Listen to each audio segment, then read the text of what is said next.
In this video, I'm going to teach you how to connect Metrobank Direct to Metrobank app. It's a very easy process, so make sure to follow along. In this video, I'm going to give you easy to follow instructions on how to set up your Metrobank app and use your account. In there, you will be able to initiate transactions, send money, pay bills, manage your cards, and so on. So to do this, you will need the latest version of the Metrobank app, of course. You can find it available on the Play Store if you are using an Android smartphone or the App Store if you are on iOS. So download the latest version of the Metrobank app. Once you have the Metrobank app downloaded, the first time that you open it up, you will see the option to link account. So if you already have an account, choose link, and this is what allows you to connect your account. Alternatively, choose the option to sign up and go through the process. I'm not going to cover the full sign up process in this video. I'm only going to be focusing on how to link or connect your account.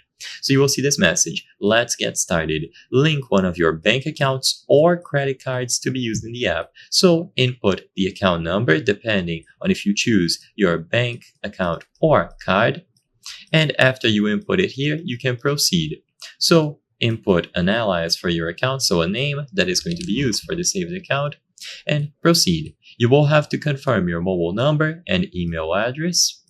Once you input this information, you will have to input some required or optional information. So the first name, last name, and nickname will be required. You can have an optional middle name if needed, and after all of this information is input, you can proceed once more. Now, create a username and password. These credentials are going to be used to log in to the mobile app. So whenever you want to use the services, you log in using this username and this password, and then you create a 6-digit passcode at the bottom.